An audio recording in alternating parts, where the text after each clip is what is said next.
Good afternoon, everyone. I would like to welcome you to our webinar this afternoon on empowering youth entrepreneurs in the food industry to adopt good manufacturing sector practices. Before we move into our session for this afternoon, just a few house rules. Just to let you know that mics will be muted for the duration of the webinar to allow presenters to present. Questions will be facilitated at the end. However, if you have a question and we are not able to get it at the end, I have shared my email address, Shana Ramasabihari, and Mr. Nikki Braffett, who you can email with your questions. You can submit your questions on the chat function at the end of the presentations when we start the question and answer session. My apologies, I did not introduce myself. My name is Shana Ramasabihari. I'm an industry specialist at the Ministry of Trade and Industry.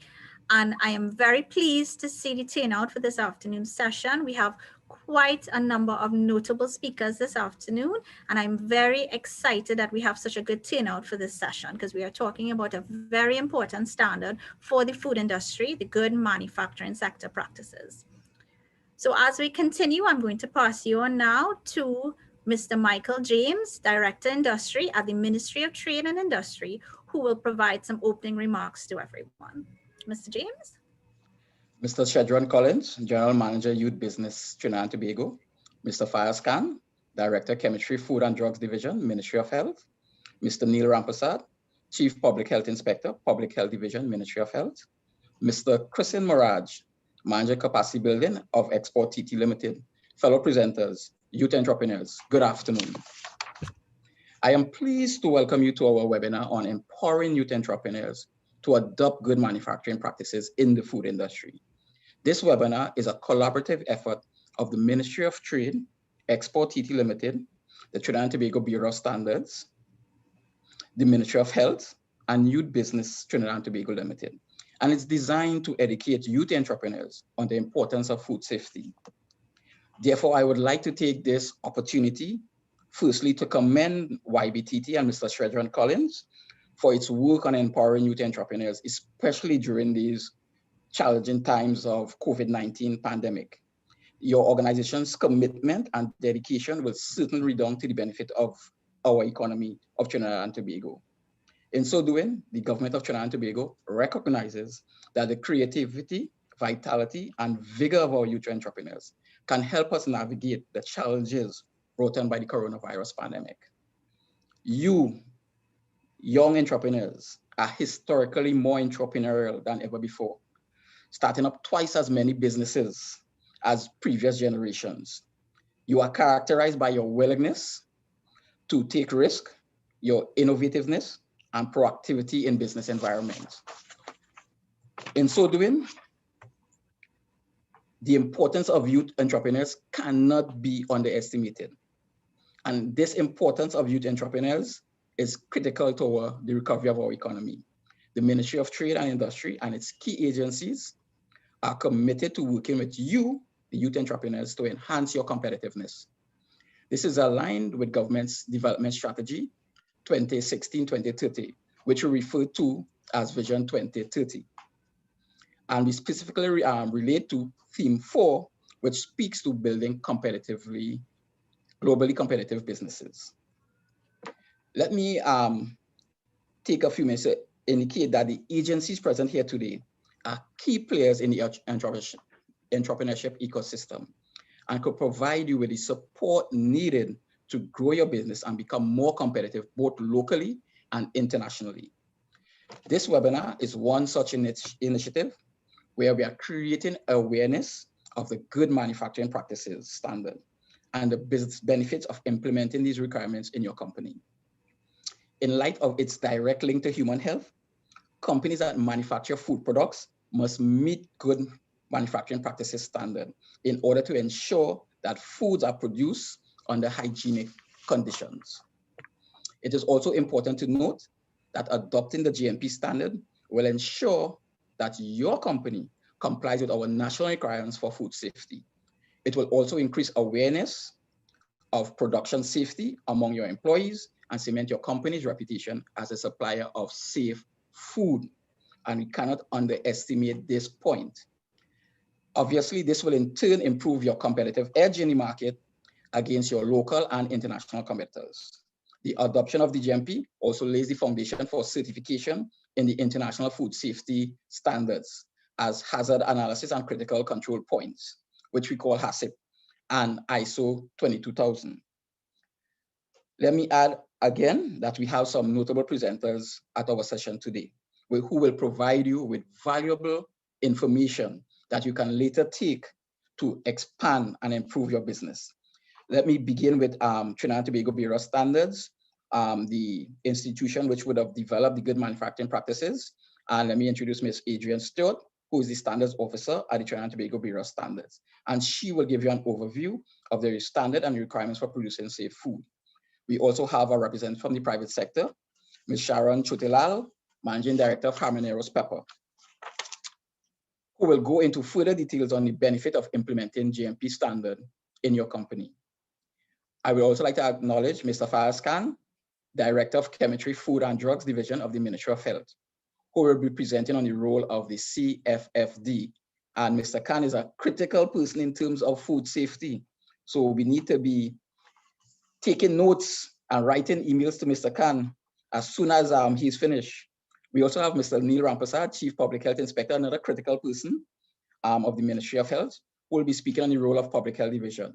And finally, but not least, we have Mr. Christian Maraj, the Manager Capacity Building Export TT Limited, who will be providing information on the agency's export-related programs that can propel your company to expansion into regional markets.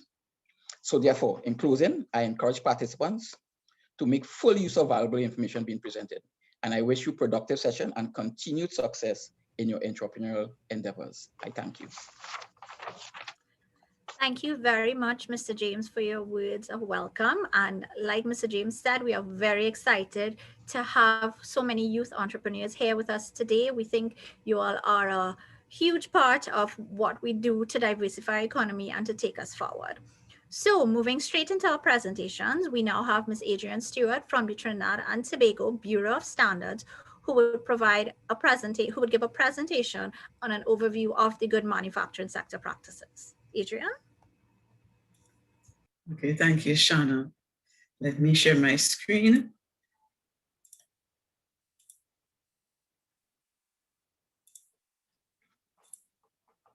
Everyone is seeing my screen and everyone is hearing me, okay? Great, thank you. All right, well, good afternoon, everyone. A warm welcome to you and thank you for being here. My name is Adrienne Stewart, as Shauna would have indicated, and I'm a Standards Officer at the Trinidad and Tobago Bureau of Standards. And today I'm going to be talking about good manufacturing practices with particular reference to the National Standard TTS 642 on good manufacturing practices for the food industry.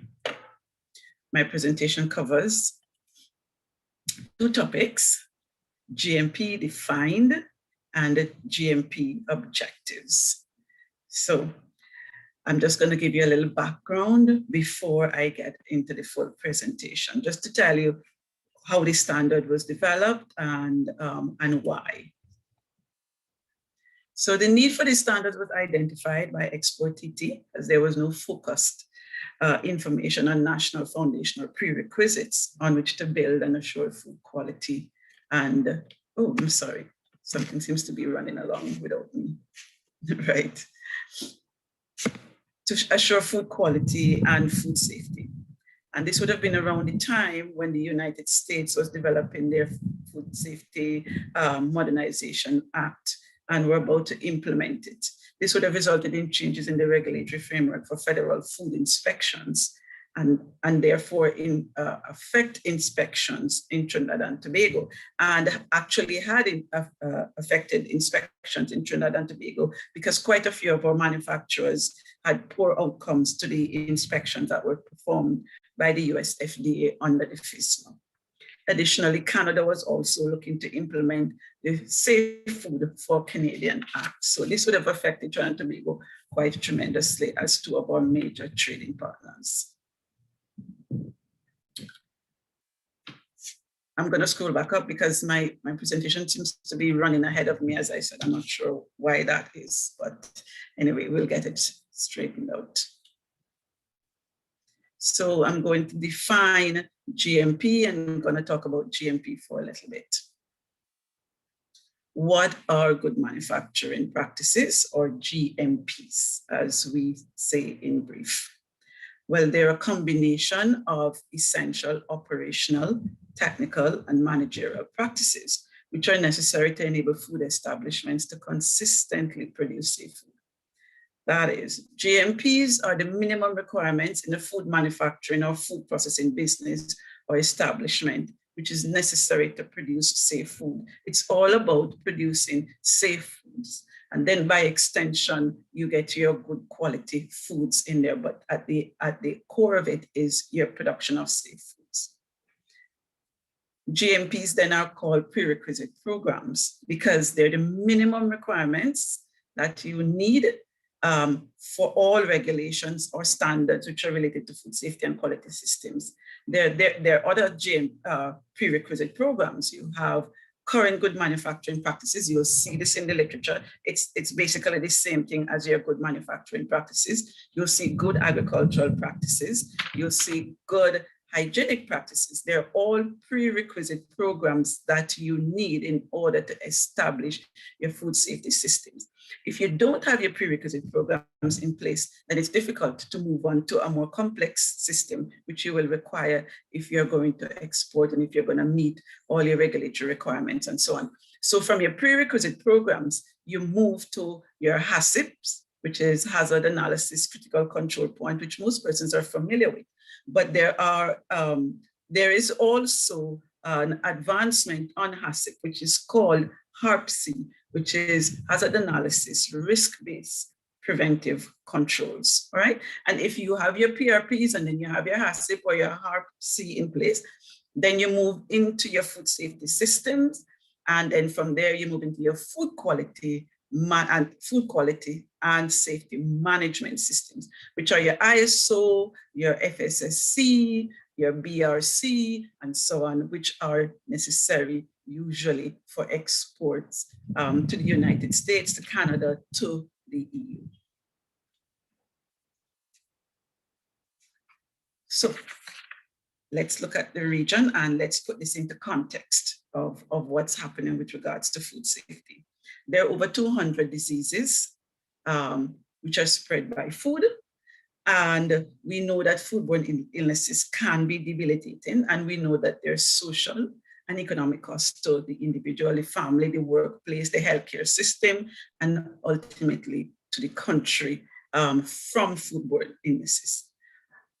So now I've told you that there are over 200 diseases which are spread by food. And in 2020, which was just last year, CARFA approximated that there are 1 in 49 persons that fall ill every year from foodborne diseases in the Caribbean. And when we have mass gatherings like cricket or festivals, carnival, it moves to 1 in every 11. Fortunately, now we're not having mass gatherings, but I'm sure that sometime in the future, we're going to start having mass gatherings again, and that number goes up. The cost to the region is about $21 million US. Just think what CARICOM countries could do with that money, if it wasn't spent or lost because of foodborne illnesses. But most importantly, everyone deserves to have safe food, right? And this can be achieved through GMPs. So the application of GMPs and the application through the use of the national standard is expected to meet 3 broad objectives. 1, to comply with regulatory and standards requirements. 2, to assure consumer protection and satisfaction. And 3, to build business sustainability. So let's talk about the first one, which is being compliant with regulatory requirements. What are our regulatory requirements in Trinidad and Tobago? Well, there is the Food and Drugs Act. There's a Public Health Ordinance. These would be the major ones that we need to comply with. There are others which will affect food production and food safety in a more indirect way, but the Food and Drug Act and the Public Health Ordinance are the most important ones. And what these GMPs do is that they help to be able to meet those requirements in the ordinance and in the Food and Drug Act by spelling out those areas which need attention and for which is required in a more elaborate way so that you are able to comply with the Act. So the organization, Chemistry, Food and Drug, the Public Health Division of the Ministry of Health, are both together give regulatory oversight over food safety. And we have representatives with us here today who will be speaking further on the matter. If we're going to be exporting, then we need to meet the regulatory requirements in the countries to which we export. And I'm just showing you a little brief of a diagram on foods from Trinidad and Tobago, which were rejected from the US market. And this isn't so long ago. The data is up to just last month, May 2021. And it shows that 67% of all of these foods that were rejected because of adulteration, which goes back to your GMP measures. Either they're not implemented, they're not monitored, or they were not being reviewed. The good news is that the figures have improved over the previous 3 years. So it means that we are learning and we're applying what we have learned. Okay, so the next objective, let's look a little bit closer. What does it cover? And in this objective, I'm going to be talking more about the standard. So the scope of the standard lays out what the standard covers. And the scope says the standard establishes minimum requirements for food safety and quality system in food processing, manufacture, handling, packaging, storage, transport, or holding for any sector of the food chain where food is offered for sale or supply for public consumption. So we see that it's very all-encompassing. Now, the requirements of this standard are generic and they apply to all food establishments involved in the processing or manufacture of foods, regardless of the size or complexity of the operations, or whether the output is raw material or final product. The standard does not apply to sectors of the food chain where the output of primary agricultural production and where it's sold whole directly to consumer, and which may include packaging at the point of sale. So if you're doing dashing bush and you cut it up and package it, then the standard does not apply to you. A different standard would apply to you. So it doesn't matter if you're operating a coffee shop or you're processing dried cassava flakes or you're making low salt sausages, the standard can apply to you. What are the required elements of the standard? I'm just going to list them because there are quite a few of them. There are regulatory requirements, and we just spoke about that and saying that you have to meet those.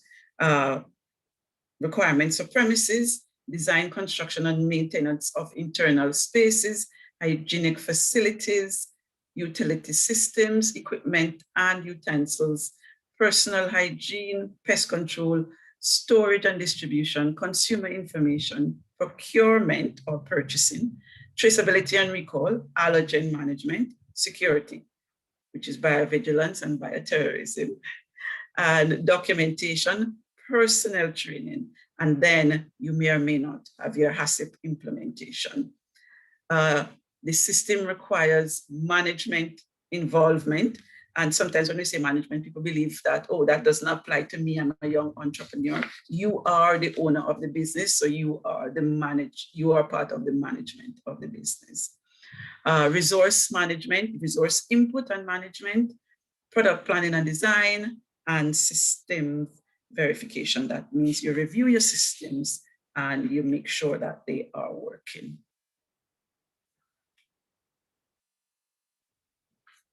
Two of the most important elements of GMP, which most persons are quite familiar with, would be personal hygiene and sanitation, cleaning and sanitation. And we're very familiar with personal hygiene and having to have hygienic facilities for hand washing, changing of clothes, having policies in place. How do we treat with the employees if they're ill, if they're injured? How do we make them work or not work? Can they handle food or not? And they shouldn't be, but I'm sure Mr. Rampersad will be speaking a little bit more about this. What is important here, though, is to ensure that your employees are trained. Cleaning and sanitation, you have to start off with a good design and construction for your equipment. If your equipment is poorly designed or poorly constructed and you have crevices and corners where food can stick, then it doesn't matter you're cleaning. It means either you have to clean more thoroughly, take more time to do it, use particular reagents or so on, or cleaning agents, or it will just not clean properly. And so that's a big one that you need to consider. You have to have your maintenance schedules, sanitizing schedules, and ensure that you have work instructions for if it's for you or if you have more than one person employed in your establishment. So the last and third objective is to build business sustainability, and a business can stand up so that your business can stand up to the test of time. It can support its employees. If and when you do get employees, besides yourself, you could produce a profit and you could contribute to the national economy. And how do we do that? The implementation of GMPs allows a manufacturer, processor to design according to individual needs, because not all food businesses are the same. Its implementation achieves efficient practices that protect the product, and these practices will include management owner involvement, clearly defining all processes, having written and implemented procedures and instructions, training employees in procedures, monitoring, verifying, and validating processes, and reviewing those processes. Now, it seems like a lot. However, what is important is to plan it out. So now is COVID time. Most food establishments, some are closed. Most of those who offer food directly to the public are closed. Now is a good time to work out, think out, plan out, and write down what you believe your policies, procedures, or your challenges that you will meet in the implementation of your GMP.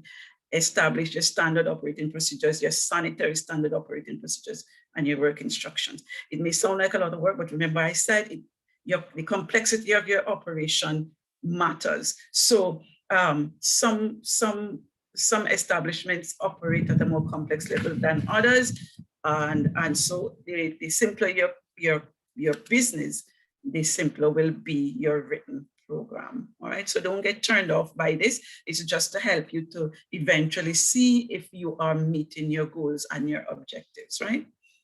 And then you do something that we call do. So you plan and then you implement what you've written down. You train your staff, you keep your records, you do your own individual internal inspections, and then you check to see if it's working. If it's not working, then you act on it. Do you need to change your implementation, some part of your implementation, or do you need to change a part of your written program? And you'll be able to know this when you go through your system and see what's causing your problems or your challenges. So the effect is that GMP is beneficial to any business in that's a food establishment. It improves your processes, and it improves your production environment. It improves the customer public perception of your business. And a huge byproduct of all of that is employee satisfaction. And of course, it impacts your bottom line. So in conclusion, few parting statements: know what is required by the regulations, national regulations, and seek advice, seek information, speak to as many people as you can for your business support organizations, talk to the public health division, talk to chemistry, food and drug personnel, and get as much information as you can and be thorough in your application. Thank you so much. I hope that we all would have learned something today and that it was useful to you. Thank you. Thank you very much, Adrian, for that very interesting presentation. And I want participants to note what Adrian mentioned regarding the 200 different diseases that are caused by food, and then every 1 in 49 persons that were infected. This is the reason why it's important to pay attention to our manufacturing practices to ensure that we produce food that is safe for human consumption. And to go more into the benefits to your company of implementing GMPs, I would now like to invite the Managing Director of Habanero Pepper Sauce Company Limited, Ms. Sharon Chotlal, to give her take on the benefits of implementing GMPs in your company.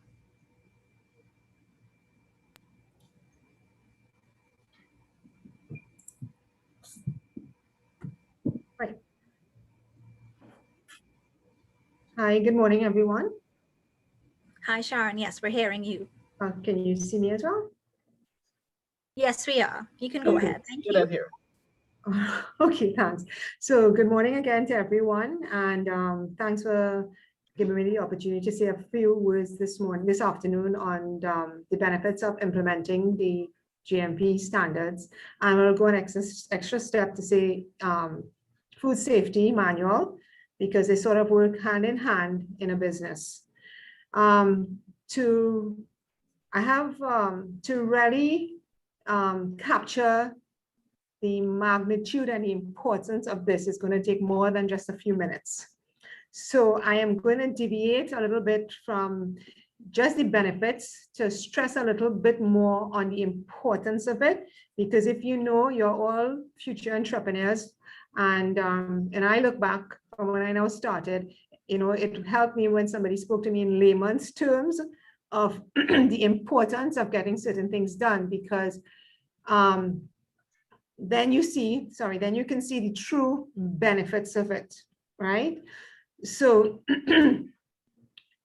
first of all, to be able to sell in the local market, as the Bureau of Standard person would have just Stuart explained, you need to get your GMPs and certain certification and all of these things. All of these are to ensure that what you are producing is safe for human consumption. That's the first thing that everybody is trying to achieve. They just want to make sure that the food that you produce is safe. And all of you are looking for export to eventually get into export, and you maybe to start in the local market. So in the local market, you'll have to get your free sales certificate, and sorry, excuse me. And to get that, you need to get your inspection certificate of your premises. You need to get your staff trained for food handling. You need to get your products tested. And all of these things are to ensure, again, that what you are going to sell is safe. And then if you're looking to do export, the basic requirement to get into the export market is your GMP, which is your good manufacturing practices, and your food safety manual. They work hand in hand to ensure that the food that you're producing is safe. And these are the basic things you will need for entry into the US market. And according to the product that you are selling, you might need to get additional certification. For example, in my company, we have 2 people that are what you call PCQIs, which are Preventative Control Qualified Individuals. And they are the one that sort of guard and guide the food safety manual and your GMPs to ensure that you are doing and practicing the correct standards with regards to food safety.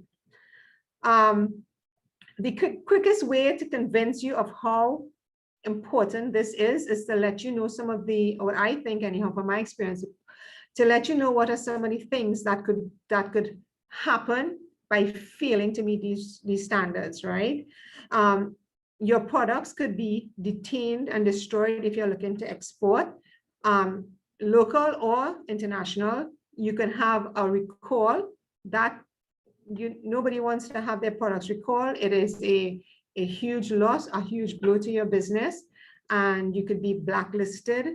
In the worst case scenario, and this is very important, an individual, a human being can get sick, and it could be a baby, a child, an adult. They can get very sick and even die. And there's a lot of records on file that you can check to see some of the big establishments that make food where things have gone wrong because of certain failures in their whole system. So it's very important to make sure that you do practice good safety practices when you're producing food. Now, it's a lot of work involved. But the good news is it's very possible, it's very achievable, because there are a lot of support systems in place locally now to help entrepreneurs. You have the Bureau of Standards, you have Export TT, you have the labs, and there are other options that are financial options that are available through the Ministry of Trade and so on.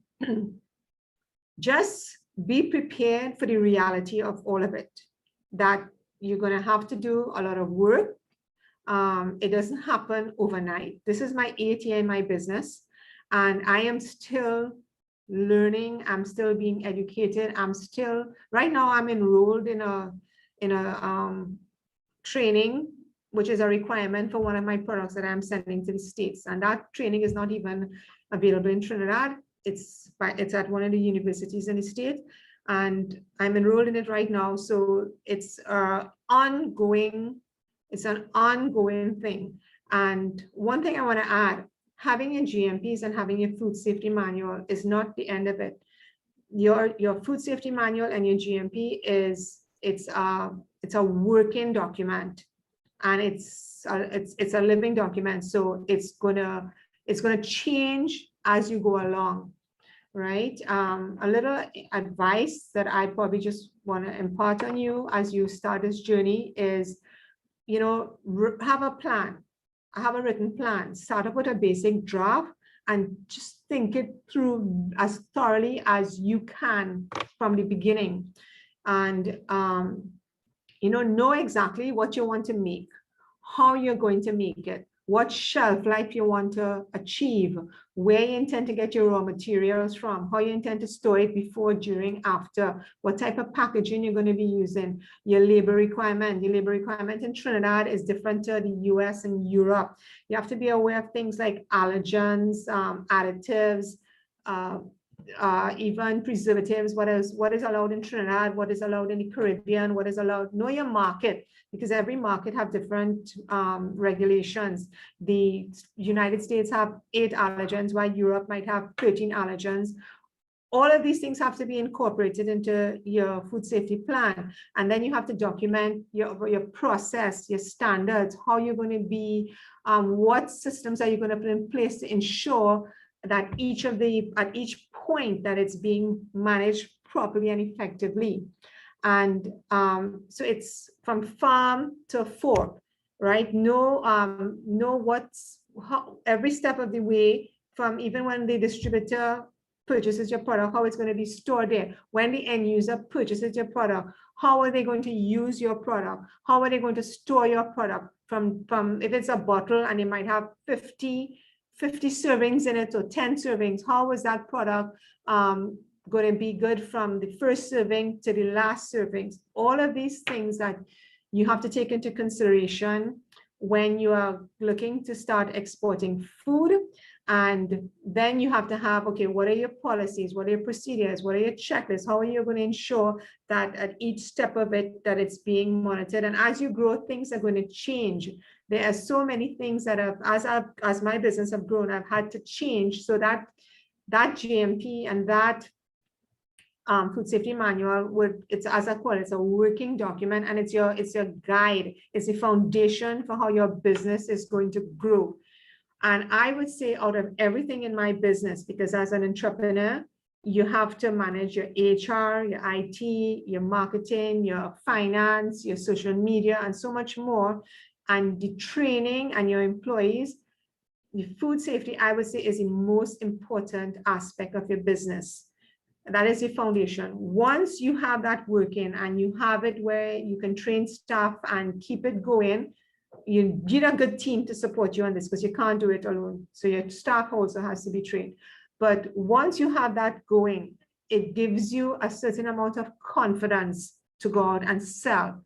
Because when you can show your your customers, your potential customers locally, which includes all your supermarkets and your specialty shops and so on, and the health shops, especially if you're looking to get a health food, they want to know that you have things in place to ensure to back up what you are trying to sell them.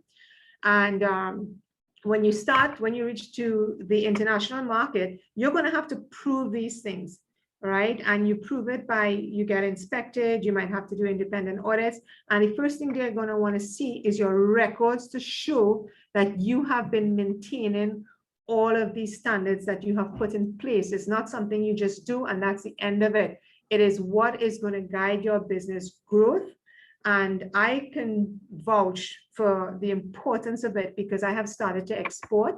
I was selling online, which was selling directly to customers. But now that I have a distributor in New York and Miami and even St. Martin, and I'm looking at signing another distributor right now. And that's how come I had to enroll in another training, because they're asking to provide evidence of certain things to show that I have met, our company have met certain standards. And having met those standards is now opening up new markets for me. So it has benefited me tremendously, and it is also going to benefit you once you do things and you set it up correctly from the beginning. So I just want to stress on the importance of that, and it's also good. It helps you to transition into other training and other standards that you will need to do as your company starts to get larger and you take on more employees. Basically, that's it in a nutshell. I know I just had about 10 minutes to talk. I'll try to keep it within that time frame. So as I said, it is possible, it's achievable. Just put in the work and do the right work from the beginning, and you will benefit in the end. So thank you, and I hope I have imparted some knowledge to all of you that would benefit you in the future as an entrepreneur. Thank you. Thank you very much, Sharon. I think that was very informative for entrepreneurs. I want to draw attention to something that Sharon said. She said food safety is the most important aspect of your business. And this is a point that we continuously drive home, the importance of food safety, especially as young entrepreneurs coming up. We have to pay attention to food safety. Once you are manufacturing food for consumption by humans, you must pay attention to your manufacturing practices. And that is the point that we are trying to drive home here today. And now we have Mr. Faz Khan, the director of the Chemistry, Food and Drug Division, who would give you an overview of their role with respect to food safety in Trinidad and Tobago. So I would like to invite Mr. Khan to present on CFDD's role. Mr. Khan? Hi, good afternoon, everyone. Can you see my screen? Yes, Faz, we're seeing your screen. You can... Sorry, a security alert just came up.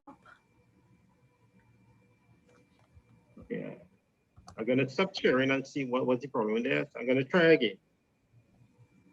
Let me know if you would like me to share, because I have the presentation up by me as well. All right, let me try again. Okay, is it okay there? Yes.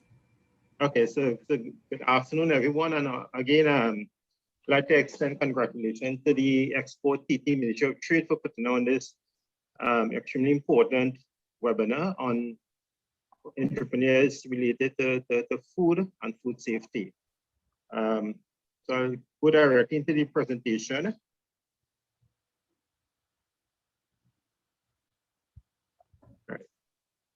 For some reason, I'm unable to move my screen. So Shana, you want the people to share to see?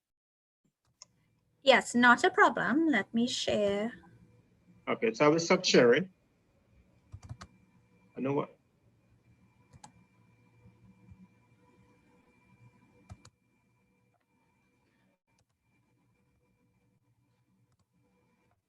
All right. Are you seeing there?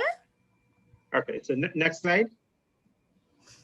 Right, okay, so just to give a sense as to the Chemistry, Food and Drug Division, and I know that most people who are in the food industry would have come across food and drugs at some point along their food production and food processing.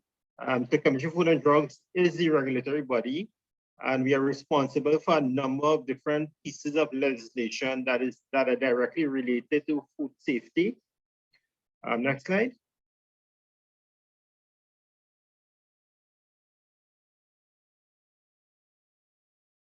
Okay, so these are the different pieces of legislation that are regulated by the Chemistry, Food and Drug Division. So you would see is a wide spectrum where we deal with food, drugs, and that is contained within the Chapter 3001 of the Food and Drug Act and Regulation. We also do have the Pesticides and Toxic Chemical Act and Regulation that covers a number of different commodity items, basically toxic chemicals and pesticides.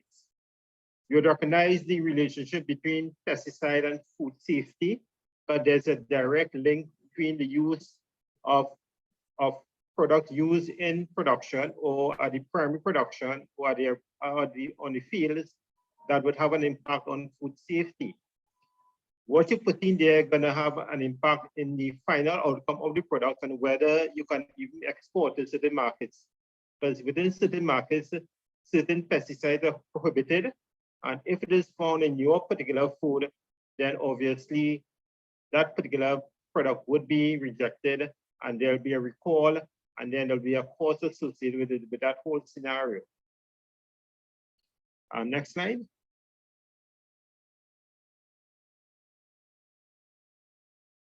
Right. So our function is basically, as was alluded to the presentation by TTBS, to ensure safe quality goods of an acceptable standard for use by consumers with respect to food, drugs, cosmetic, and medical devices. So our role is primarily a regulatory role that ensures that any food that is produced in Trinidad and Tobago for human consumption, be it for the local market, as well as export market, satisfy the basic requirements for food safety. And as the presenter from Ms. Chutilal, I think, she made it clear in terms of how important food safety is, and having practical experience, I think she really provided a very good oversight in terms of food safety and the necessity for food safety. It's not something nice to have, but it's a must. If it is you really want your product to gain market access, both at the local as well as regional and also international market. So the Commission Food and Drugs via the Food and Drug Act and Regulation would regulate those commodities, and we're speaking about food here. Right, we can move to the other slide. Thanks. Right, so how do we do that? So within the Chemistry, Food and Drugs Division, you do have a cadre of individuals specialized in different competencies, all geared towards food safety. So we have food and drug inspectors, there are pesticide and toxic chemical inspectors, there are chemists, microbiologists, biochemists, scientific assistants, and also we do have clerical staff. So these cadre of individuals are there to support the regulation, and in doing so would support the industry in ensuring that food that are produced for human consumption meets the basic requirements and are safe for human consumption. The next slide. Right, so again, this gives a snapshot in terms of what we do, also the different competency. And I noticed some questions coming up about lab services. So I'll probably deal with that at a later time. And also, it is also critical to mention that as Trinidad and Tobago, we work in a global environment where what happens in one country would impact us wherever we are. And what we do in Trinidad would have an impact elsewhere. So we work closely, for example, with international bodies, for example, the National Codex Committee, Alimentarius, that are involved in developing standards internationally. And these standards are also recognized by WTO, the World Trade Organization, and often it is used in any sort of bilateral or multilateral agreements that is signed by government and is seen as one aspect of getting your product accepted in different markets. If it is you can comply with those basic requirements or basic standards as outlined within the Codex Alimentarius.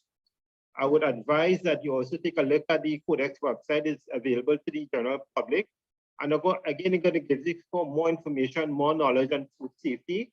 And it also deals with specific commodities in terms of specification, as regarding, for example, maximum residue levels.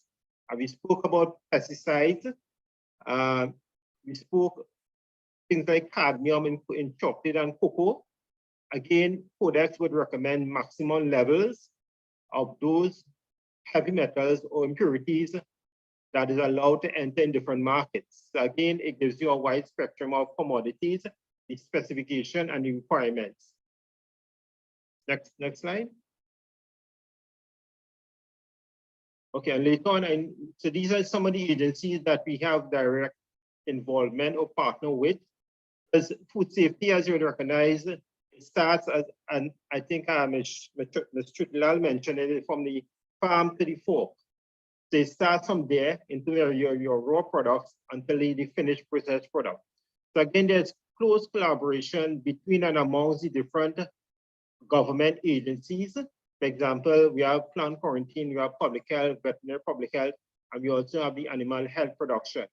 So we work closely together to share information so that when we look at the chain, there's continuum in the chain, and there's safety in all aspects of the chain of production from the farm to the fork.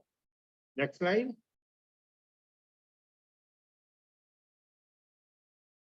Right, and I would mention probably a bit later in terms of the certificate of free sale. Now, in terms of food and the food industry is one of the heavily regulated industry in the world. And we could well understand why this is such a heavily regulated industry. So if it is you're getting into food production, food processing, then you have to come to terms and understand that it's a heavily regulated industry. So it means that you can't produce something today, put it out in the market, and think you're going to get acceptance for your product on the market. Globally, the challenge faced by a lot of manufacturers include innovation, cost, quality, and food safety. Those are the three major challenges faced by the industry, as we live in a very competitive world.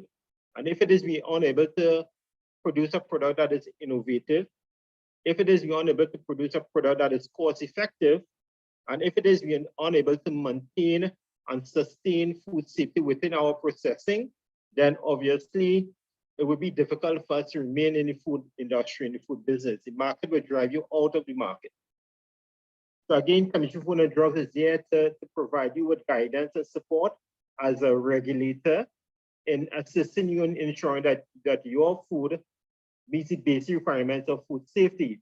It is important to note, however, that food safety is a responsibility of you, the manufacturer.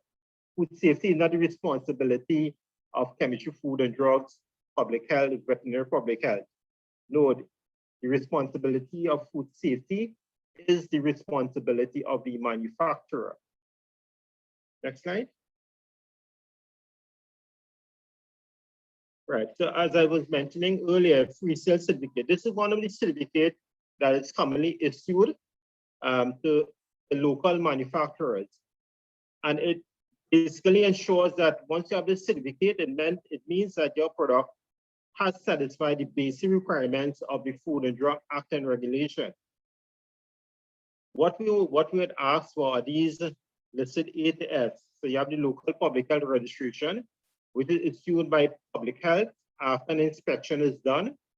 Food handler's badge is another requirement to issue the free sale certificate. Lab testing with respect to microbiology report, and also the chemistry part of the product, where we test for example, color, preservatives. That is extremely important into the producing of safe food. a label, the label must comply with the requirements. And again, we have seen where labels are very deceptive, where the manufacturer knowingly, in most instances, and sometimes unknowingly put information on a label that is inaccurate, cannot be proven, and therefore it leads to issues with a label on the market, and it costs the manufacturer a great deal of money if it has to remove a product from the market because of incorrect labeling, and also it delays his ability to reach to the market. And in his time in delaying to reach to the market, can another product reach to the market? So it's extremely important that we try to get it right the first time as best as possible. Look and read the regulation, be informed of the regulation so that you comply with the local regulation. And as mentioned earlier, in terms of international market, there are different labeling requirements. Again, you need to be familiar with those requirements, but there are differences. And in order to get into those markets, access to those markets, you must be able to satisfy those labeling requirements. And the last part is in terms of a payment voucher, which is $75, is not a very costly exercise. The most costly activity there would be the testing, but it's absolutely necessary to verify that your product, in fact, is safe for human consumption. Next slide. Right, I think more or less, oh, right, just go back one more. Okay, so how can we assess exporters? And if it is you're interested in exporting to some foreign market, things like FSMA, which is the Food Safety Modernization Act of the US, which was passed in 2011. And if it is you're looking at that particular market, the US market, and even at the Canadian market also, they are also revamping their regulation and their requirement and putting more responsibility on the manufacturer to ensure that they produce food that is safe for human consumption. And within those international requirements and regulation, knowledge is important, and knowing what are the requirements. And part of their system of allowing your product to enter into their market is also inspection at your facilities. And as again, I go back to Ms. Shudila, where she mentioned documentation and record. You cannot have it in your head, because when the inspector comes, they cannot see what you would have done in the past, because the inspection is done at the point in time and also look at what happened in the past, and only documentation and record are the verifiable evidence that an inspector can determine or use to determine whether you met particular requirements. So don't leave it in your head. Although you have it in your head, that is good. It needs to be documented and record. If it is not documented, then it was not done. Regardless of how much you talk, how much you say, it would not be accepted by the inspector or by the certifying body or entity. Commission Food and Drug will issue export health certificate, free sale certificate, fish health certificate, and also country drug export license. That is for drugs. The GMP standard is a good starting point for a lot of the manufacturers, especially small manufacturers, because you're going to have certain challenges, and the GMP going to give you basic guidelines to bring your processing as well as your product into compliance for safety and acceptability by consumers, and would prevent your product from being recalled from the market. And we can really imagine if there's a recall of your product from the market, then it loses confidence by the consumer. And to gain confidence is difficult, it's a challenge. So you really want to avoid those sort of missteps, and liaise with all of the different entities that are out there to assist you in bringing your product into market. Again, as I end, the food industry is one of the most heavily regulated industry worldwide, including Trinidad and Tobago. So again, we're here to support and give advice as best as possible. And in the final analysis, the responsibility is on the manufacturer to produce a food that is safe and wholesome for human consumption. I would like to end there and thank you for your time. And these are the contact information if you need to get in contact with us. Thank you very much.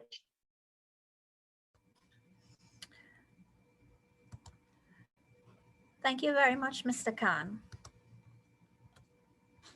Yes, thank you very much, Mr. Khan. I want to draw participants' attention to something Mr. Khan said to emphasize again that food is a heavily regulated industry, both in Trinidad and Tobago and globally. And another point he made is that food safety is a responsibility of the manufacturers. So once you are producing food, again, I emphasize it's important for you to be aware of what the regulations are and ensure that they are implemented in, implemented in your company. So moving straight on, we now have Mr. Neil Rampasad from the Public Health Division. He is the Chief Public Health Inspector at the Public Health Division, who would now be giving his presentation and an overview of their role. Mr. Rampasad? Good afternoon, everyone, especially the young entrepreneurs. I'm going to get straight into the presentation. I want to keep it in the 10 minutes. However, you can keep the questions, and after the presentation, when the question time comes, we will try to answer your concerns. So I'm going to get straight into this presentation, and I'm going to link it to the GMPs. And I'm going to start off first with the food handler. So first, if we can go right, food under the Public Health Ordinance is any article, whether solid or liquid, cooked or uncooked, intended for human consumption and exposed or offered for sale. That is our authority. Once as food is offered for sale, we have all authority over that. For deposited for the purpose of sale or of preparation for sale. So Public Health Inspectorate would have the authority under this ordinance in terms of food safety. Next slide, please. Shana? Right, okay. Yes, and this is the legislation, Public Health Ordinance, Chapter 12, number 4. And it is the sale of food stuff bylaws made under Section 156, right? Next slide. And these are the steps for the registration of the food handler.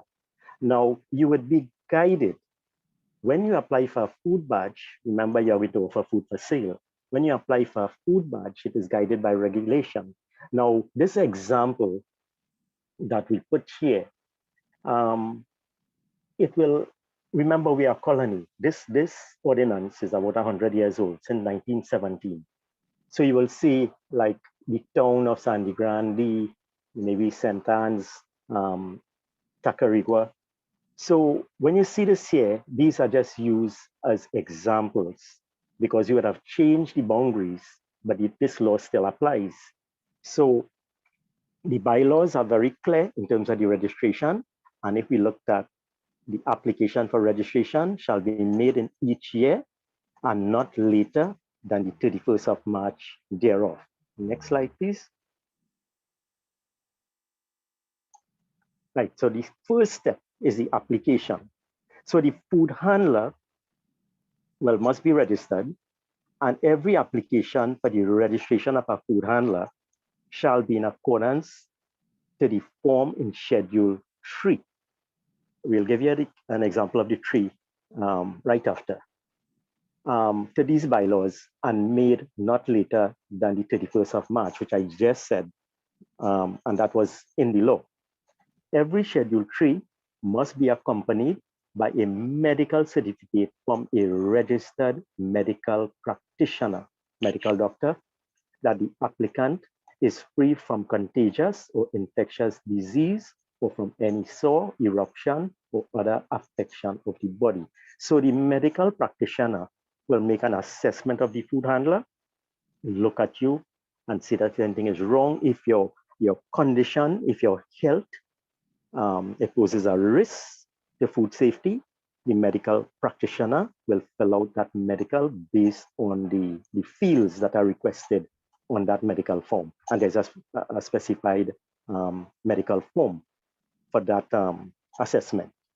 And every food handler, well, you are expected to attend a personal food hygiene lecture, which is done at the Public Health Inspectorate. Now, because of the COVID-19 situation and the restrictions, these food lectures are very limited. So it would not be the conventional way of doing it. I also want to underscore that COVID-19 is not classified as a foodborne disease.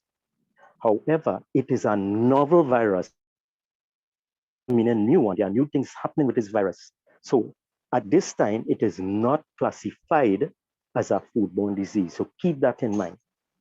But it can be spread on the packaging of foodstuff, as what happened in New Zealand on the frozen foodstuff. And through that, when they imported the foodstuff, they got an outbreak, and it was linked to that imported contaminated foodstuff, and it was on the packaging. So you can Google that and get that information. Next slide, please. Right. The Schedule 3, this is the application form. And you will see now, as I said, St. Andrew, St. David, whatever. So based on the locality, the authority, this is how the application is worded. This would change sooner or later, but for now, it has not changed.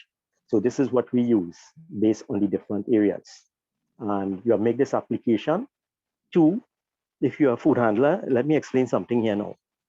If you are a food handler and you are living in Sandy Grande, but your operation is in Port of Spain, you have to apply for that food badge in Port of Spain because you are conducting business in that area.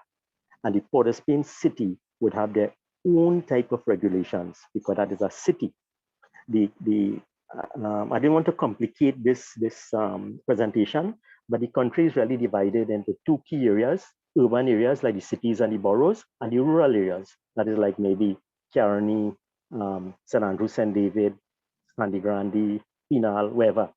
So if you're in a municipality, or if you're at a different county, let's say you are conducting business in Caroni, but you are living in Sandy Grande, you have to apply in the area where the health authority for that area is located. So if it's in Caroni, it's the CMA Caroni, County Medical Officer Health. In Couva, Caroni, you make your application there. Or if it's in the borough of Chaguanas, you will have to apply there. I hope I'm clear with that. Do not believe that you will be living somewhere else and you get your badge. Although a badge is a badge, we wouldn't want to, put your having 2 different badges because you are selling 2 different places does not make sense. The badge is essentially to ensure that you are examined and you are fit to handle food and you are educated. So based on policy and the areas that you're going to conduct the business, it is wise that you get your food badge in that area. Am I clear? Okay, so let's go to the next slide. Yes, next slide. All right, sorry about that. That would be health education. Now the health education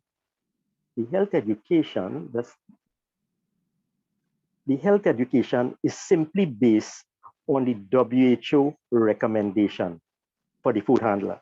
And basically, the health education will cover 5 key steps on cleanliness, hygiene. You want to separate raw and cooked food stuff.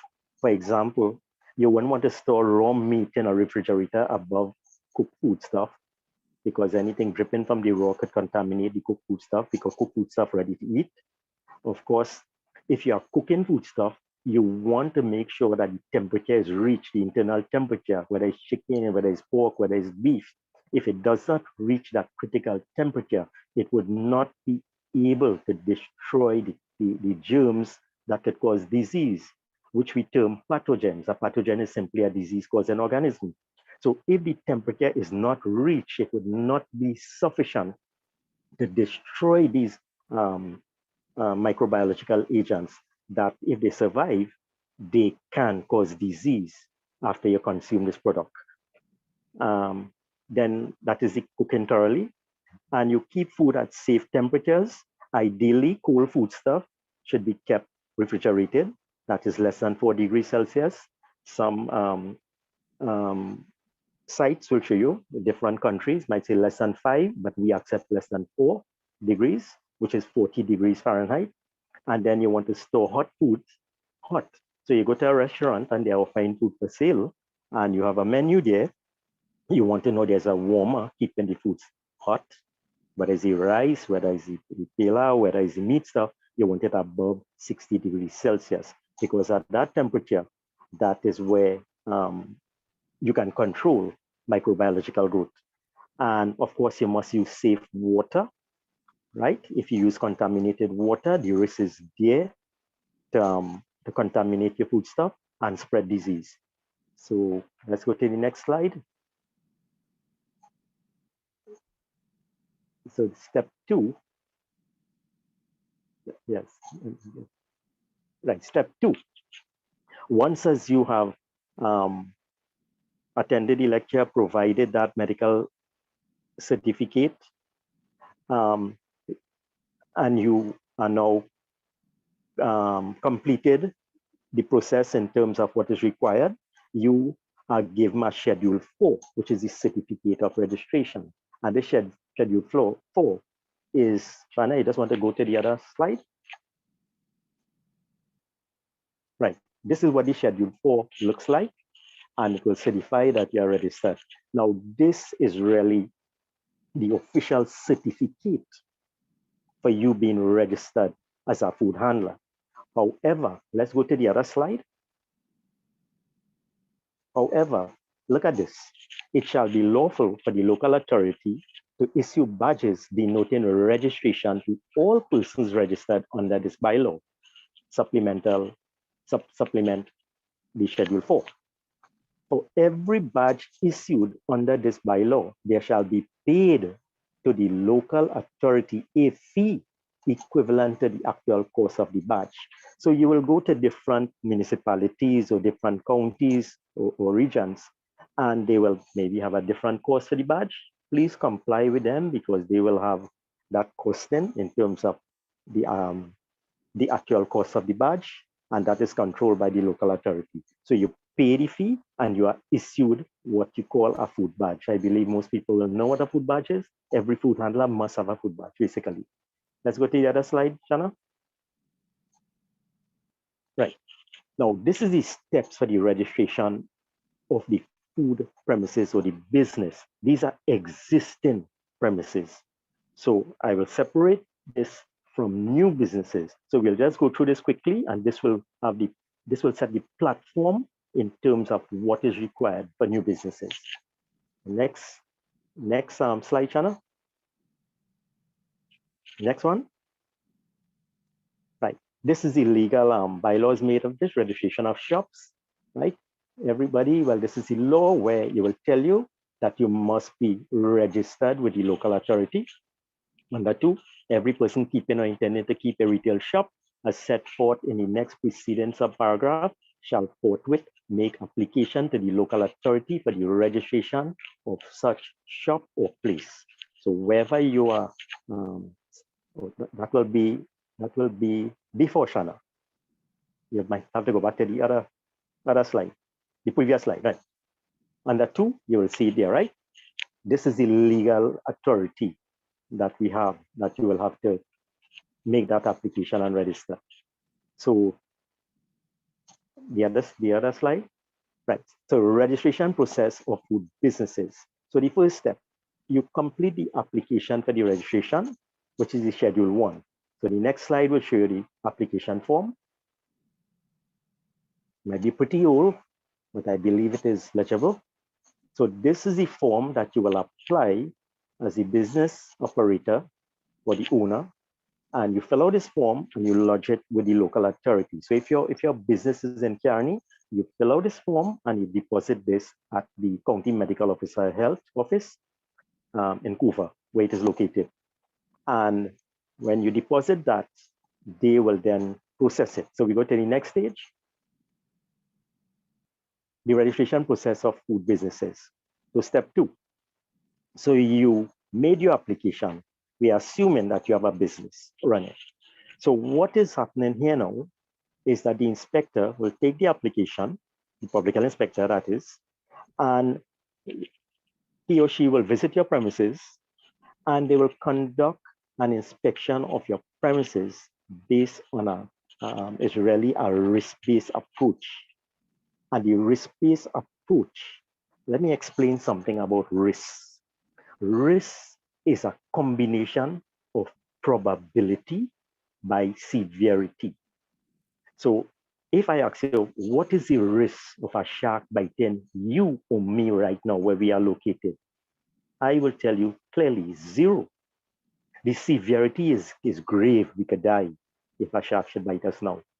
But the risk is what? The likelihood is 0. We are not in the area where the shark is living. So the risk for a shark biting us is simply 0. So what we do at these premises, we assess risk. We look at the likelihood, what it is we see, and then we quantify the risk. For instance, if we enter a kitchen and we are seeing a pipeline above the preparation area and condensation water is leaking onto the foodstuff, that is high risk. High risk. So you don't want that. A floor that may be dirty, yes, it poses a risk, but we will not put it as high risk as I just explained. So these are the type of ratings that we will use in terms of the assessment and inspection of the premises. So all this is inbuilt. So the inspector will look at things, they will ask questions, and they will gather information and make the assessment. And of course, document the information. So the assessment of the process flows, of course, what we look for is what we call a one-way flow.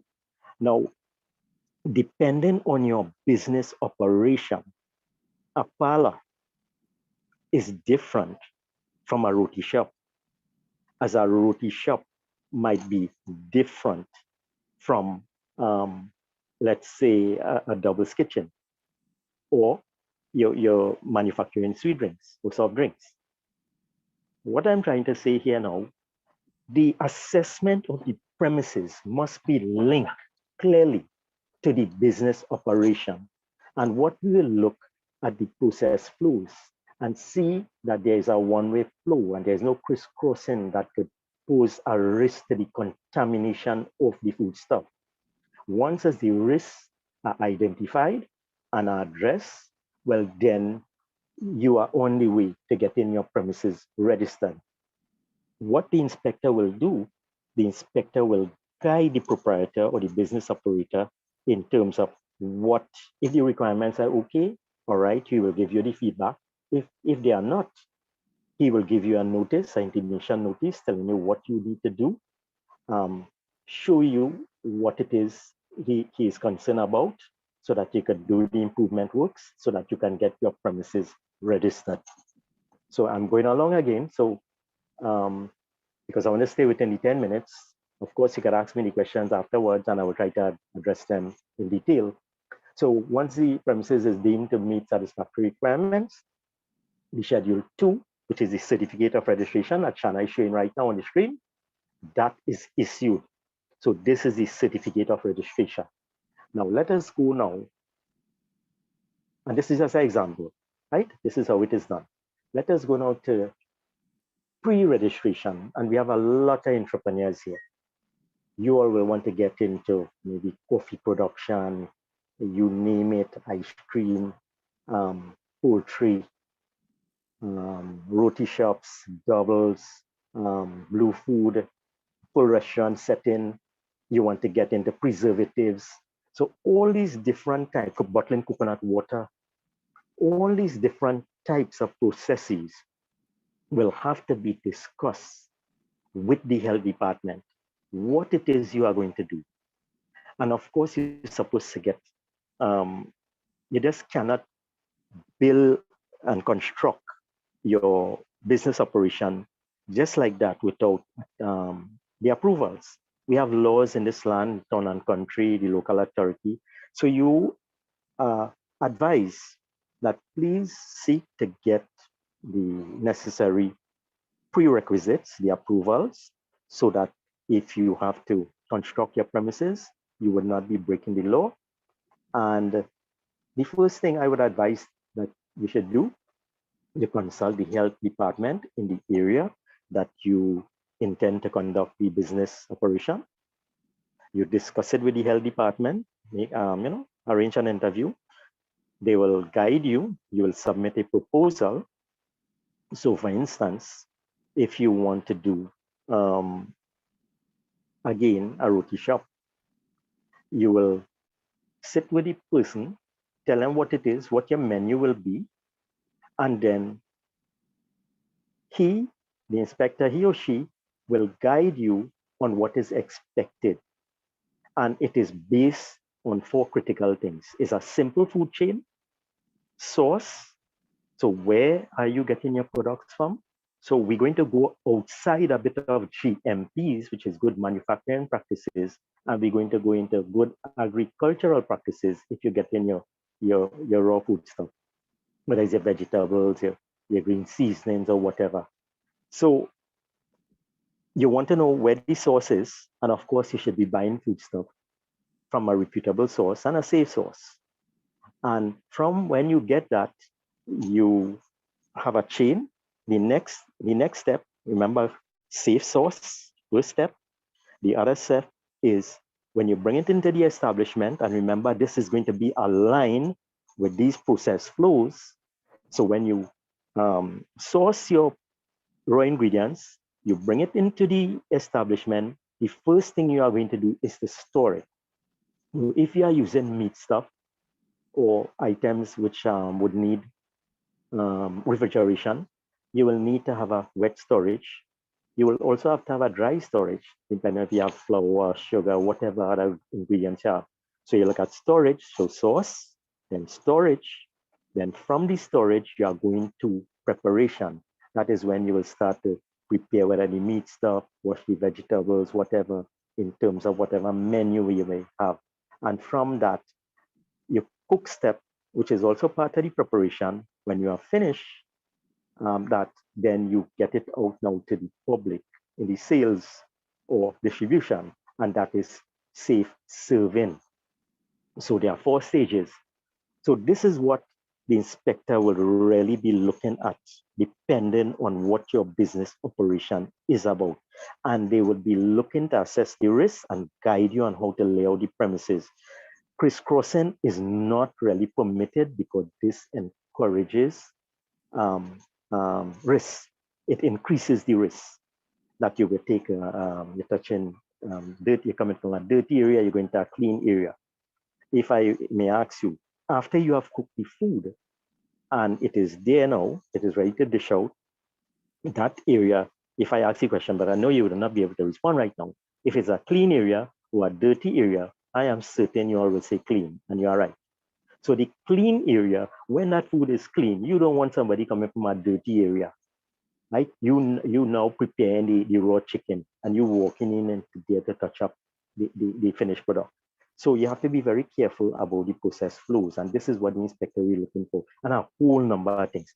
So because of time, I'm going to go down again, and I hope I am getting my message across. Shana, the next slide. Right.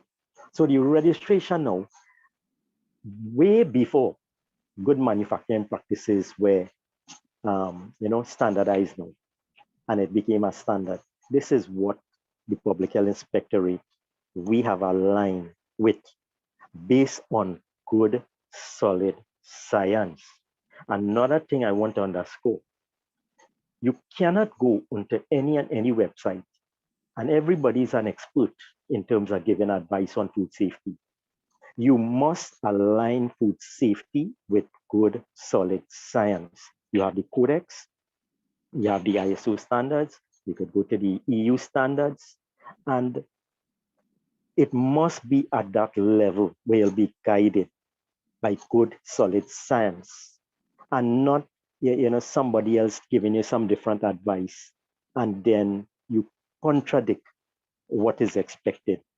The Codex standards are pretty high, and they are aligned to what you call HACCP, Hazard Analysis Critical Control Points. To really achieve that level, you really have to, it's a very high scientific approach to this food safety. But just below that, you would have the good manufacturing practices coming in, the good hygiene practices, the good agricultural practices. All these are prerequisite to reach the HACCP standard. The HACCP standard basically ensures that the food is safe and there is no need for endpoint testing of your product. If you follow a rigid HACCP program, you don't need to send your food for sampling once as you are complying with these things. That is why if you have a rigid HACCP program, you can get into international markets, and that is what FARS and the Chemistry, Food and Drugs is about. So we, at the inspection aspect, we might be below because we are still, our legislation is a bit older. But we are trying to keep up to date and align it with what is really required for food safety, because I just want to underscore another thing. According to the WHO, food that is not safe is not considered food. So keep that in mind. So all these things here that Adrian would have gone through, Faraz would have probably touched on all these things too. These are here. So we should go to the other slide, Shanna. So the location, again, you don't want to environmentally polluted area. You wouldn't go and set up a food premises next to a landfill site or a pig pen or a farming area where you're subject to flies and all these other pollutants, right? And then rodents, areas subjected to flooding, etc. So this is supposed to be self-explanatory. Could we go to the next slide? Premises, the equipment. Again, contamination is minimized, proper maintenance, cleaning, disinfection.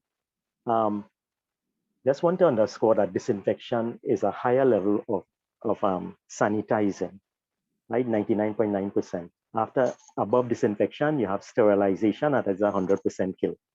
So disinfection of high-touch surfaces, as we are doing right now with the COVID, and I could give you a crude solution we can make, and this is for solid surfaces, that use 5 tablespoons of 5 to 6% hypochlorite bleach, which is the household bleach, per US gallon, which is 3.8 liters. So 5 tablespoons. Now 1 tablespoon is equivalent to 3 teaspoons, and a teaspoon is 5 mils. So 3 tablespoons is going to be 15 mils. So 5 is 75 mils. 75 mils per 3.8 liter. So 5, and you make that mixture, you leave it to stand for a while, and after you do your wiping of your hard surfaces, your countertops, etc., you apply this disinfecting agent for a good 99% plus kill. Of course, your premises must be protected against pests, harborage. You mustn't have rat holes and underground entrances into the kitchen where rats could run through. Next slide, Shanna. The layout, it must permit good manufacturing practices. I was talking about that. The simple flow from the source to the storage, to the preparation, and finally to the serving, right? So we go to the other one, Shanna. Right, and of course the construction. Now a kitchen is where you will have a wet operation. You might use heat, open flame. So it must be of a fireproof material. When we use the word impermeable, we mean that the material is waterproof. Nothing can soak into it, right? Like for instance, stainless steel, if you throw water on that, that's an impermeable surface. And these are the type of surfaces you will want. The floor should be impervious again, non-slip, suitably graded so that you wouldn't have accumulation of water, the ceiling, etc. If I ask you now, should we put a ceiling, let's say a stainless steel ceiling? And I know you cannot answer me again now, but if there's a change in temperature, what will happen to that ceiling? You have hot and cold. You're going to have condensation on that. It's become metals transmit heat. So it becomes cooler faster and it heats up faster. So you don't want no metal sealant.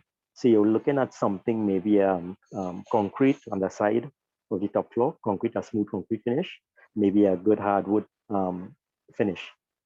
And of course, they talk about impervious, smooth, easy to clean, right? Go to the other slide, Shanna. Of course, the facility, storage.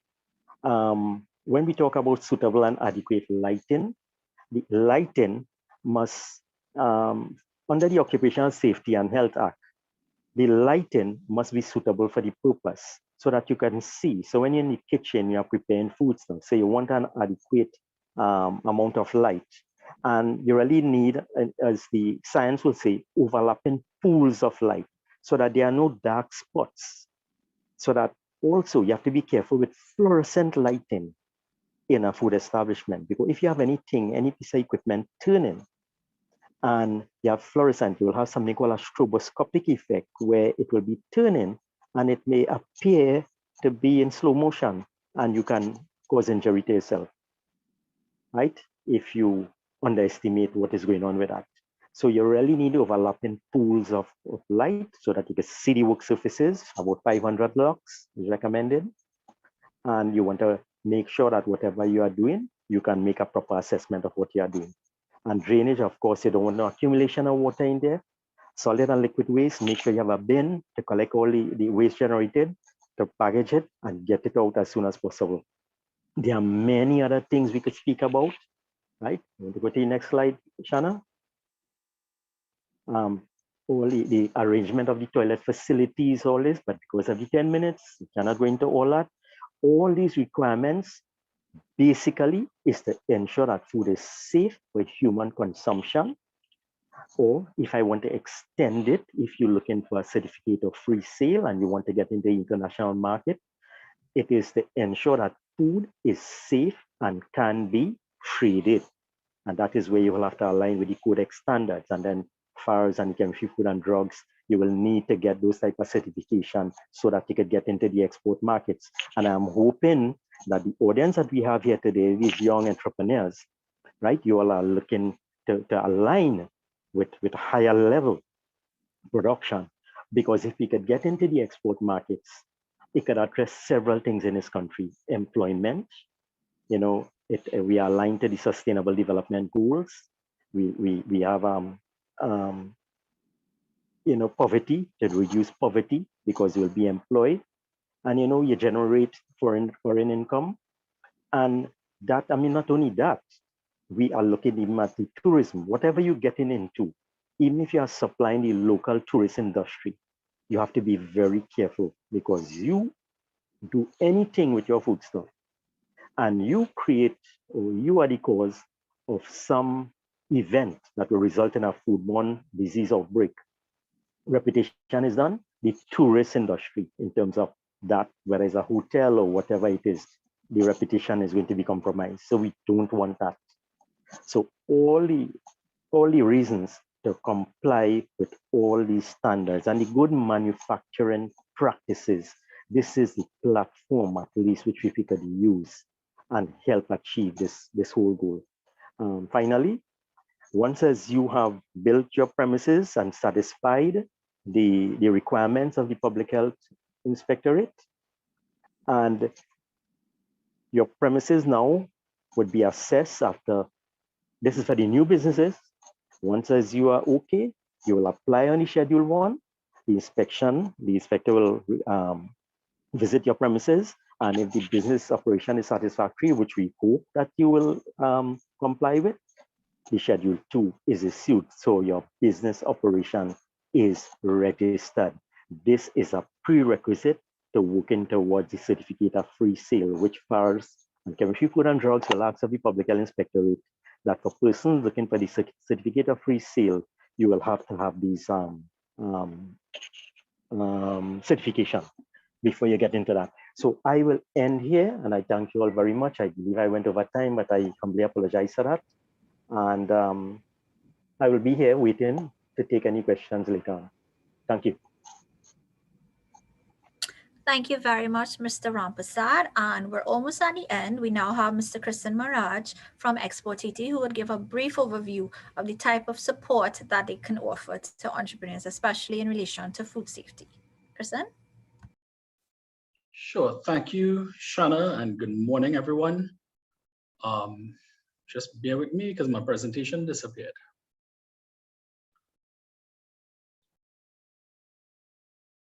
All right.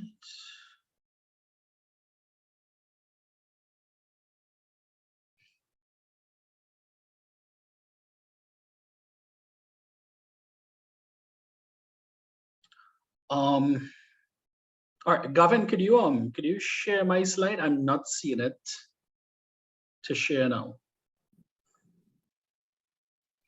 This is weird. Thank you. Thanks, Gavin. All right, so good morning all. So what I'm going to do is I'm going to briefly give you an overview of what it is that we can support with at Export TT. And this would be tied into everything that was discussed this morning in terms of your food safety and your GMPs, but also to add to other services that can help your company as you go through this. So next slide, please, go. And right after that. Okay, so this is about the research and development facility. So what this facility is that it is a service that can help to provide financing, counterpart funding for you, for development of your innovation within your company. And this actually falls under the theme 4 of the 2030 framework of the government of Trinidad and Tobago to build competitive business. Next slide, please. Okay, so this is geared at companies who are looking at innovations within their process or their product or service. So we're talking about innovation for these two areas can apply for this. And these are not just projects like inventions. We're talking about projects that have commercial viability and more so export viability, because everything we do at Export TT is export oriented. And we want to work with entrepreneurs like yourselves to get you to the point where you are established exporters. So this is the step that would help you here with the innovation of your product. Mr. Khan spoke about it earlier, and Ms. Chautilal as well spoke about the sort of innovation that they did in their company that goes hand in hand with the food safety. So, yeah, Gavin, you can take the next slide. So how it works is that companies can apply for either a phase 1 or phase 2 of this grant. Phase 1 will help you to establish your technical merit or your commercial viability for your project. So this essentially is your feasibility study. And that phase 1, you can access 70% of the total costs to a limit of 100,000 TT dollars for this phase 1 week. You can also apply off the bat for phase 2 if you wish, if you think you have enough feasibility established and are going into your new product or service development. So this would fund 50% of the cost of this project to a maximum of 750,000 TT. So what this means is that to max out the 750, you need to have at least a $1.5 million project, essentially. And this will help, of course, with the technical assistance that you need to get this innovation done. So this will cover technical costs if you need to get consultants on board, persons to help you develop testing, that kind of work. Phase 3 is $150,000, but you wouldn't be able to access that until you have been successful and have implemented your phase 2, which is the new product development itself. So this is the commercialization of that product. So essentially, if you want to apply to Export TT, we'll be looking at a phase 1 or a phase 2. Next slide, please, Gavin. Right, so how it works is that when applications come into Export TT, it goes to a committee, which is not internal to Export TT. So it comprises Export TT, who chairs this committee, the Ministry of Trade, the Ministry of Finance, and the Ministry of Planning and Development. It's a 4-member committee that goes through evaluation. When you apply at Export TT, we can give you support to build a strong application to take to the committee. And we also we chair that particular committee. Next slide, please, Gavin. Okay, so we're going to talk about the grant fund facility. So this is available to companies that have been in business and have been a going concern for at least 1 year. And the purpose of this grant is to access equipment that you need for your increased production. And production for the purpose of becoming a better exporter, or to have the capacity, the production capacity to improve your ability to provide an import substituting product. So how this works is that it's 50% of this equipment cost to a limit of 250,000 TT. Next slide, please, Gavin. So some of the areas, some of the sectors that are covered include the financial services, maritime services, everything we have listed here, as well as creative, agricultural, and agro-processing, and manufacturing. So it's a broad range of sectors that can apply for this. Next one, please, Gavin. Okay, and similarly, this is done by a multi-agency evaluation company chaired by the Ministry of Trade and Industry, Ministry of Finance, Export TT, and the Exim Bank. So this application will be taken to this committee for approval, well, for recommendation for approval, which will then be taken to the Minister of Trade for the final approval. Once that approval is done, Export TT will disburse funds to your suppliers as per the agreement and as per the approval. Next one, please, Gavin.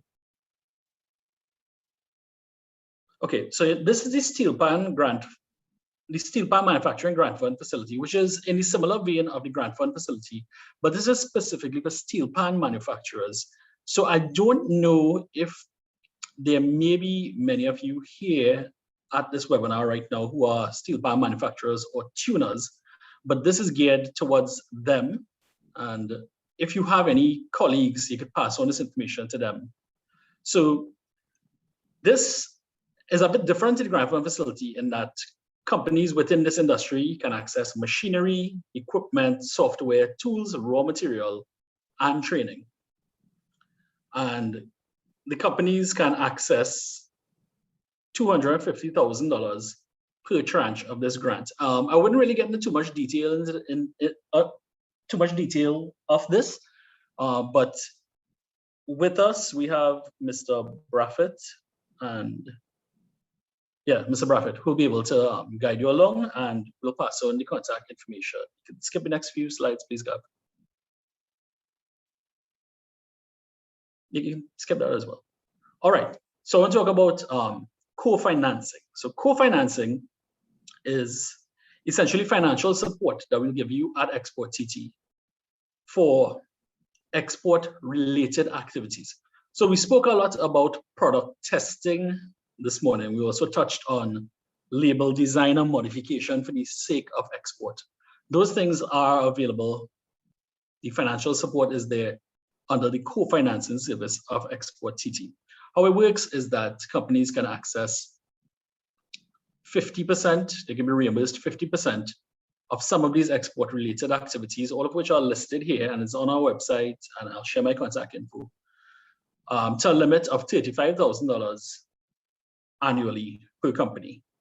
So it covers things like shipping of samples, the testing of products, first-time website development. So if you all need to work on getting your online presence, you could also contact us, and we could go through how you go about applying for that.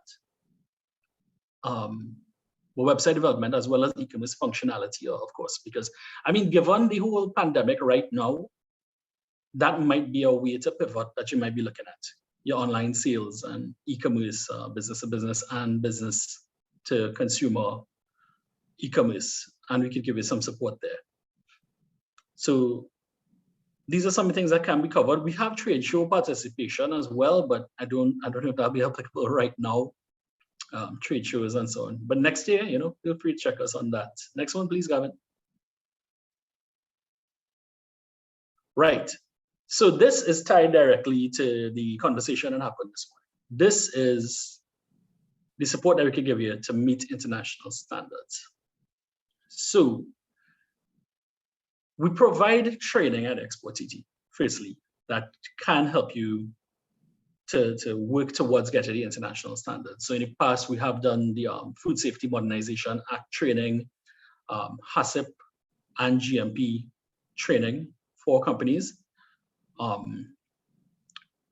beyond that, next slide, please go.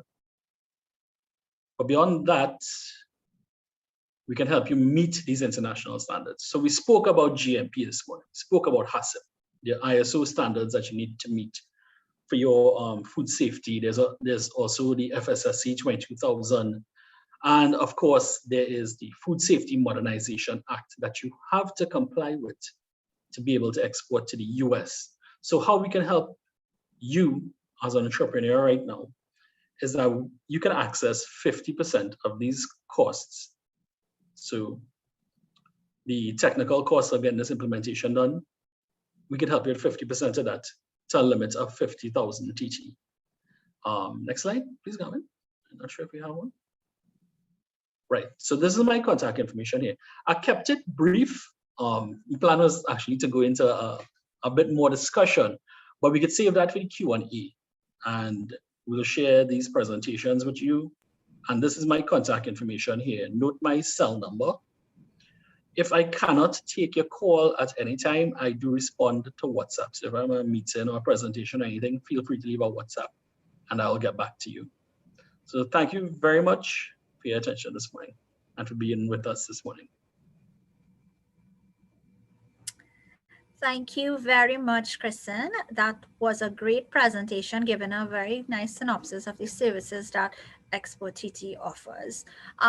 We are now into the question and answer session, and we have our panelists who have their cameras on and will try to assist. We have 1 or 2 questions in the chat that I would make reference to.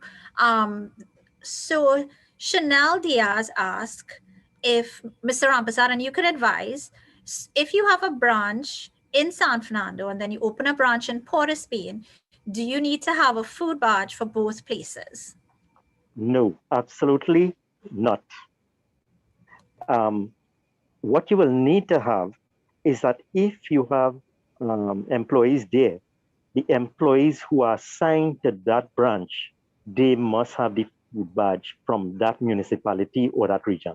So if it's Port of Spain and you have employees there, you will need to have those employees there registered with the Port of Spain, because most likely they will not be moving. If you are the manager and you are moving, you just need 1 food badge. In fact, persons in this country, we just need 1 food badge.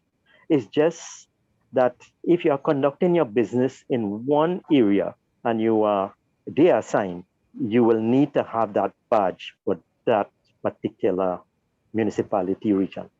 Am I clear on what I said? Okay, Ms. Diaz, if you have any more questions, you can let us know. Yes. Thank you very much, Mr. Rampasad. Ms. Marva Mitchell asked, Mr. Khan, is the Food and Drug Services opened at this time, given the current restrictions? Okay, so we do a limited accessibility service at this point in time, but yes, we are open. The inspectors at the office Monday to Friday. So you can access the services physically. Also, you can even call or email to get advice, or if it is there any issues, you can make contact via those means, and we should be able to provide you with some degree of assistance. The only thing that we are a bit constrained, right, is the actual inspection. So that is our challenge right now, conducting actual inspection due to we all understand the situation. So that is one challenge that we do have at this point in time. Mr. Khan, we also had another question from Ms. Vanessa Leith. Is the food badge being issued in Port of Spain presently? All right, so I think that probably Neil can answer that question. Yes, Mr. it Ampersand? is. Yes, it is. And if somebody is having a challenge with that, just let us know, and we'll make that arrangement. Because the Port of Spain City Corporation, they are still issuing food badges, as I know. Okay, thank you very much, Mr. Ampersand. Okay, so we have Mr. Devan Samlal Singh, the green bartender, joining us here today as well. He wanted to find out that, well, basically there is a site I have in mind to make a bigger kitchen. It's in renovation. From the inspection standpoint, is there any way for it to be inspected and recommendations given to get it up to par for all standards? So given that he is currently renovating, would he be able to have someone look at the premises to see if he's doing the correct thing? Ideally, yes. And this is the best stage to make the recommendation, because you don't want to invest money and then you do something that would not be in compliance with public health standards. So absolutely, yes. Give us the information and we'll make arrangements. But of course, with the COVID regulations for now, and we will just try to, we'll see how we can assist. Because Okay, I know so right now, renovation might be a challenge, right? So, but we will assist, definitely. So Mr. Samlal Singh, what you can do is you can reach out to me. I will leave my email, my contact information up. In fact, let me share the screen. I'll leave my contact information, and this applies to everyone. If you all have any questions, you can feel free to email us. I'm putting up the contact information for everyone on the screen as well. We had some other questions. Okay, so someone asked, sorry, excuse me 1 second. Someone, Miss Danielle Bridgewater asked, she indicated that she's situated in Carenage on a hill. Would that be a bad factor for the public inspectors, Mr. Rampersad? Firstly, but on a hill, in terms of what business operation are you conducting there? That shouldn't really bias. Once as you have proper drainage, once as the location is not near to any source of contamination or any risks as we identify in the GMPs. Right? Once as we assess that and you satisfy those conditions, being on a hill, unless you have challenges with waste disposal, toilet facilities, etc., that may be the only challenging factors. Otherwise, being on a hill, we really have to assess that, to do a site visit. So if we get more information, we could probably make a judgment call. Thank you very much, Mr. Rampersad. Trisha B asked, how is the GMP tied to the FSPCA regulations? Adrian, Mr. Let me try. Let me try something, and Adrian, correct me if I'm wrong. The FSPCA is tied to the to having your Food Safety Modernization Act and your USDA requirements for entry. That Food Safety Modernization Act is built along the lines of not HACCP, but HAPC, which is like HACCP Plus. Now, to get HACCP, you need to have your GMPs. The GMPs is for your infrastructure and your production space. HACCP, HAPC, FSMA is for your process itself. So the GMP is actually your first step before actually complying with any of the FDA, FSMA sort of requirements. I might be completely wrong, Adrian, so you can help me out there. No, you're completely correct. Yes. Thank you. Just to add, so exactly what Christian said, the GMP are the prerequisite programs, or the programs on which you're going to build your HACCP program, or the requirements of the FSMA, which deals with preventive control. and identification of critical control points that require some sort of preventive control. So the GMP is the first step and is considered the prerequisite program to any other system that you want to engage in or develop. Thank you very much, Mr. Cannon. We have one question for you here as well. With respect to chemistry, food and drug applications, are there any provisions for online applications, especially given the restrictions? This is from Shanice Charles, Dear Diet Enterprises.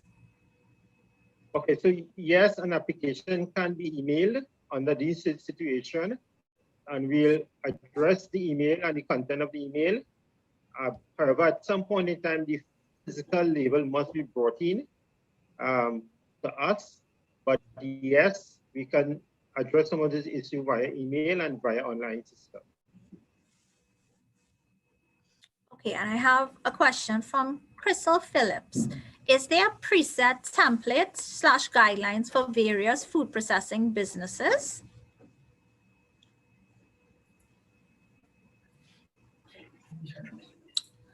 Well, I will try.